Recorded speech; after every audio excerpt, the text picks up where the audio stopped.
toujours dans les parashiot qu'on va lire ce Shabbat et Shabbat prochain concernant Parashat Vayeshev et Parashat Miketz.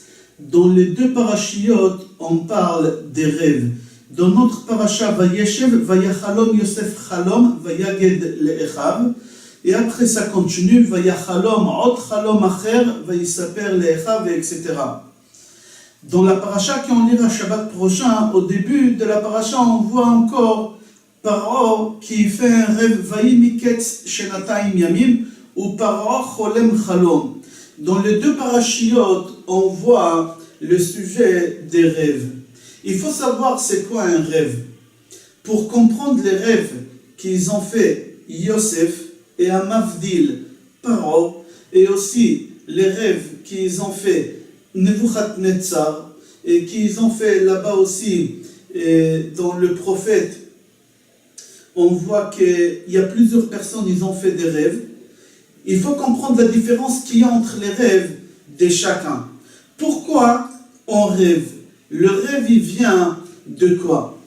Il faut savoir qu'un rêve, c'est quelque chose qu'on est très curieux à savoir est-ce qu'il va se réaliser, oui ou non. Est-ce que le rêve, il est vrai, il est faux? Est-ce qu'il va se réaliser, il ne va pas se réaliser? On a plein de questions concernant les rêves.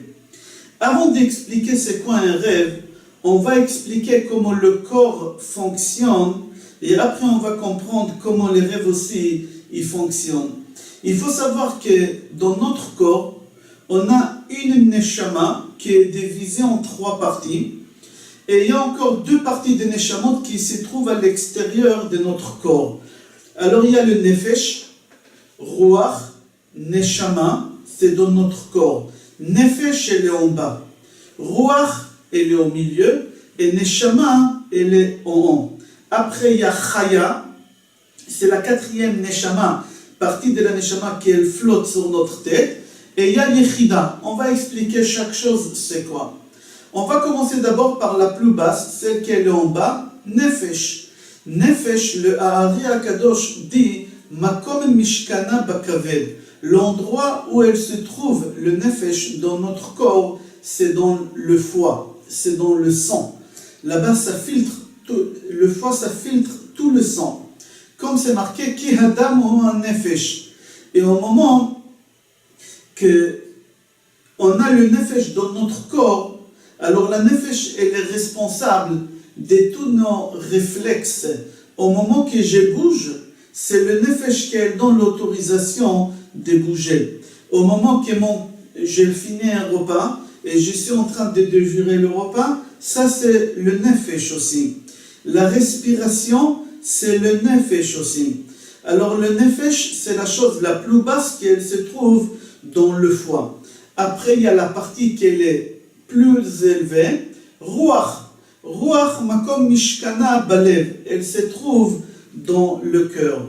Et le Ruach, elle est responsable de tous nos sentiments. Au moment que je suis coléreux, au moment que je suis triste, au moment que je suis joyeux, au moment que je suis amoureux, je dis mon cœur bat pour toi, et etc.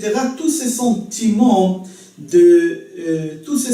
ça vient de Ruach. Et l'endroit où elle se trouve, le Ruach, dans le cœur. La 3e partie de la Neshama, elle se trouve dans le cerveau. On l'appelle Neshama. Pourquoi on l'appelle Neshama? Tout d'abord, il faut savoir que la Neshama, elle est responsable de quoi? La Neshama, elle est responsable de nos pensées. Elle est responsable de la chose que je vais décider au final de faire. Je peux entendre des idées des gens, mais qu'est-ce que je ferai finalement? À qui je vais écouter? C'est à ma neshama qu'elle se trouve dans le cerveau. C'est-à-dire la décision finale, c'est la neshama qu'elle va prendre et elle se trouve dans le cerveau. La décision finale, que ce soit entre les biens ou le mal. Toutes ces choses-là, les pensées aussi, les bonnes pensées ou les mauvaises pensées, alors on a le nefesh qui se trouve dans le sang, c'est le plus bas, ruach dans le cœur et neshama dans le cerveau. C'est pour ça, entre parenthèses, au moment que quelqu'un il a un AVC, il a une attaque cérébrale, parce qu'il y a un caillou de sang qui est monté dans le cerveau. Parce que le sang, on a dit, c'est le plus bas. Et le cerveau, c'est le plus haut. Et le plus, c'est le moins quand il se touche, ça fait sauter tout le système.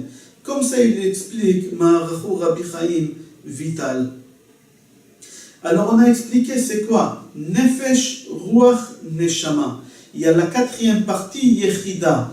Yechida, c'est quoi? Et pardon, d'abord, Chaya. Nefesh, Ruach, Neshama, Chaya.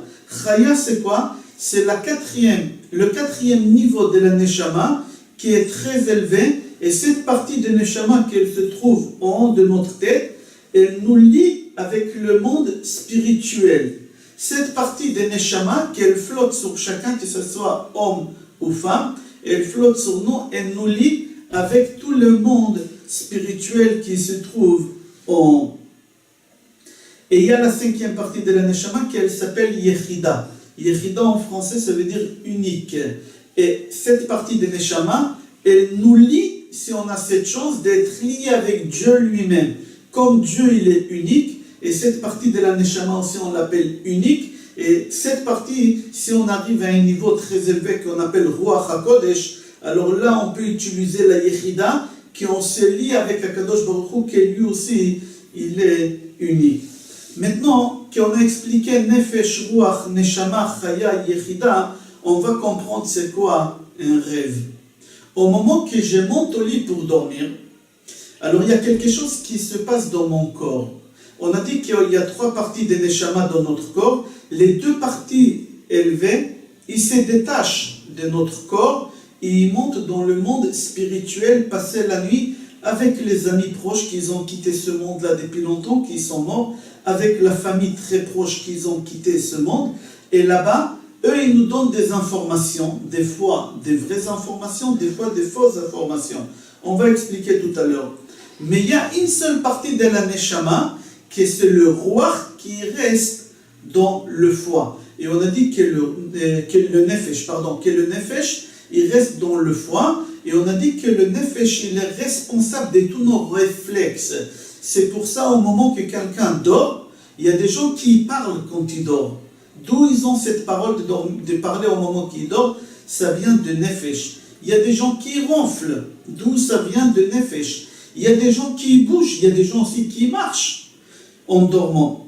Au moment qu'on dort aussi, tout le système de l'estomac, il fonctionne. C'est grâce à qui? C'est grâce au Nefesh qu'elle se trouve dans le foie. Alors, si j'ai mangé un repas copieux, par exemple vendredi soir, en hiver, la nuit tombe tôt, j'ai fait kidouche, j'ai mangé mes 10 salades, Baruch Hashem, j'ai mangé mes 2 sortes de poissons, j'ai mangé mes 2 sortes de viande avec les desserts, et j'ai bu du vin. Et Baruch Hashem, c'était un vrai repas de Shabbat ou des fêtes. Et la nuit, elle tombe tôt, et je suis fatigué, et je veux dormir, et mon estomac, il n'a pas digéré encore. Et au moment que je monte au lit, l'estomac, elle continue à fonctionner grâce au Nefesh. Mais il y a un problème, il y a de la vapeur qui monte dans le cerveau. Et au moment que la vapeur elle monte dans le cerveau, ça nous fait faire des cauchemars. C'est-à-dire quoi ça nous fait faire des cauchemars? Ça nous fait penser à des mauvaises choses, ces vapeurs-là. Et nous, on croit qu'on rêve, mais en vrai, ce n'est pas des rêves. Des fois, tu rêves que tu tombes d'une hauteur très élevée et tu tombes en bas. Des fois, tu rêves, que tu as perdu quelqu'un de la famille qui est très proche. Oh, il y a 1000 choses, Hachem Yatzilenu, donc on peut croire qu'on rêve, mais ce n'est pas un rêve. C'est tous les vapeurs, les gaz de l'estomac, de la nourriture que j'ai mangé, tous ces boulettes que j'ai mangées, tous ces couscous que j'ai mangés vendredi, le vin, tous ces vapeurs montent dans le cerveau et ce n'est pas des vrais rêves. C'est-à-dire au moment que j'ai mangé un repas copieux et je suis monté au lit pour dormir et je n'ai pas laissé 3 heures à 4 heures le temps de digérer, alors tous ces rêves-là au début de la nuit, ils sont faux. Ce n'est pas des vrais rêves. Maintenant, un homme qui dans la journée, il pense, moi dans la journée je pense à un ami. Ou dans la journée je marche dans la rue et je vois quelqu'un qui marche en face de moi avec une chemise un peu bizarre, une couleur fluo. Et ça, mon cerveau il a capté ça. Ou je pense à un ami que je n'ai pas vu depuis très longtemps, mon cerveau il a capté cette personne. Et beaucoup de choses bizarres que je vois dans la journée, mon cerveau il capture toutes ces choses-là. Et au moment que je monte au lit dormir, au début de la nuit, le cerveau il commence à se mettre en relax. Et toutes les choses que j'ai pensées dans la journée ou que j'ai vues dans la journée bizarre, je crois que je vais rêver, que je suis en train de rêver, mais en réalité, je ne rêve pas. C'est le cerveau qui est en train de se relaxer de la journée. Le matin, je me lève et je dis, attends, j'ai rêvé que j'ai vu mon frère venir chez moi manger avec une chemise fluo. Alors je vais demander à quelqu'un qui sait interpréter les rêves, j'ai vu mon frère venir manger chez moi avec une chemise fluo. C'est des bêtises. Pourquoi? Parce que dans la journée, ton cerveau il a capté une chemise fluo. Et il fallait que tu rêves de ça, alors ton cerveau il a monté quelque chose qui t'a fait rêver que ton frère et toi tu crois que peut-être il y a quelque chose. Alors c'est faux. Tous les rêves au début de la nuit ils sont faux. Les rêves au début de la nuit à cause de la vapeur de la nourriture ou parce que le cerveau il est en train de se mettre en relax et toutes les choses que mon cerveau il a captées pendant la journée, je crois que je rêve mais il se met en relax. Tous ces rêves-là ils viennent de Nefesh, de l'endroit le plus bas du corps, ce n'est pas des vrais rêves. Mais il y a des rêves qui viennent de la Neshama. On a dit qu'au moment qu'on dort, les deux parties élevées de la Neshama, le Ruach et Neshama, ils détachent de corps, ils sont détachés de corps, et ils montent dans le monde spirituel, et là-bas ils vont rencontrer notre famille, nos amis qui nous ont quittés depuis très longtemps, et là-bas ils vont leur donner des informations. Des fois les informations ils sont vraies, et des fois ils sont faux. Et c'est pour cela, il faut savoir qu'est-ce qui est vrai, qu'est-ce qui est faux dans un rêve. Alors il faut savoir, tous les rêves qu'on rêve vers la fin de la nuit, c'est des vrais rêves. Les rêves qu'on rêve au début de la nuit, comme on a expliqué, c'est faux. Les rêves qu'on rêve entre les deux, il y a une partie qui est vraie et il y a une partie qui est faux. Il faut savoir qu'un rêve qu'on a rêvé sur quelqu'un ou sur quelque chose qu'on n'a pas pensé à lui du tout pendant la journée. On ne l'a pas vu pendant la journée, le rêve il peut être vrai. Ou si j'ai rêvé un rêve et dans mon rêve j'ai eu l'interprétation de mon rêve, c'est un rêve qui va se réaliser à 100%. Chez qui on a vu ça? On a vu ça chez Paro. Paro, dans Parashat Miketz, c'est marqué Vaï Miketz Shenatayim Yamim ou Paro Cholem Chalom. Ça fait 2 ans que Paro rêve le même rêve. Pendant 2 ans, il rêve le même rêve. Et tous ces interprètes, tous ces sorciers, ils sont en train de lui interpréter les rêves, mais il n'y a rien qu'il a accepté. Pourquoi? Parce que lui, il a dit, j'ai rêvé le rêve et j'ai l'interprétation, mais je ne me rappelle pas, il faut me rappeler. Et quand chacun il venait lui raconter un rêve, il lui disait, non, c'est rien, ça ne me dit rien, c'est pas ça. Jusqu'à qui Yosef, il est venu, il lui a raconté le rêve avec l'interprétation, il a dit, c'est exactement ce que je rêvais. Et le rêve des parents, il s'est réalisé cette année des famines et cette année d'abondance d'abord et après cette année de famine. Pourquoi le rêve il s'est réalisé? Parce que Paro il a rêvé un rêve et dans le rêve il a eu l'interprétation. Alors si on rêve un rêve et à l'intérieur il y a l'interprétation, alors le rêve il est vrai.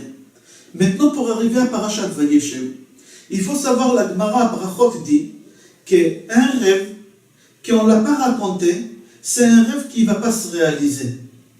Pour qu'un rêve il se réalise, il faut qu'on le raconte à quelqu'un et cette personne il nous interprète le rêve. Et comment le rêve il va se réaliser? Comme la personne elle va nous interpréter. C'est pour ça qu'il faut faire très attention, ne pas aller raconter ses rêves à des imbéciles. Il y a des gens qui viennent qui me disent, monsieur le rabbin, j'ai rêvé cette nuit que j'ai perdu mes dents. C'est vrai, dans la Gemara Brachot, 9e chapitre, Perek Haroel, là-bas la Gemara dit, ça dépend quelles dents. Est-ce que c'est des dents de fond, de devant? Il y a des dents qui hachent, il y a des dents qui coupent. Ça dépend lesquelles. C'est différent. Ça dépend quelles dents. Alors eux, ils croient qu'on va leur dire que Chaz Veshalom, il y a des mauvaises choses comme c'est marqué dans la Gemara. Mais il faut savoir, même que c'est marqué dans la Gemara, le rêve ne va pas se réaliser comme c'est marqué dans la Gemara. Le rêve il va se réaliser comme nous on va l'interpréter. Alors il faut faire attention, ne pas raconter ces rêves à des imbéciles qui vont nous l'interpréter mal, Chaz Veshalom. Alors il est conseillé de ne pas raconter les rêves, comme ça le rêve il ne va pas se réaliser. Et c'est exactement ça qu'est-ce qui s'est passé dans notre Parashat Vayeshev. Yosef, va voir ses frères et il leur dit, Shimona, écoutez-moi. C'est-à-dire, il les a mis devant la fête accomplie. Il leur a dit, voilà mon rêve et voilà l'interprétation des rêves. Il leur a pas donné la chance d'interpréter le rêve. Alors eux, tout de suite, ils l'ont interprété comme lui, il a voulu qu'il l'interprète. Il leur a pas donné aucune chance. Pourquoi? Parce que Yosef, il savait que les rêves, ils vont se réaliser d'après la façon qu'ils vont l'interpréter. Et il n'a pas voulu que ses frères ils vont l'interpréter mal. Alors il a joué sur ça qu'il leur a mis devant la fête accomplie et il leur a donné l'interprétation des rêves. Si vous voulez écouter en détail c'est quoi un rêve, il y a une autre cours qu'on a fait il y a à peu près 4 ans ou 5 ans, ça s'appelle l'interprétation des rêves, je crois, ou les significations des rêves. Vous pouvez marquer sur mon site ou sur YouTube, signification des rêves. Et vous allez là-bas, le cours est beaucoup plus long, beaucoup plus développé avec beaucoup de références. Je vous souhaite Shabbat Shalom. On est premier jour de Hanouka. Hanouka Sameach Be'ezrat Hashem. Beaucoup de lumière, beaucoup de joie et de bons rêves Be'ezrat Hashem.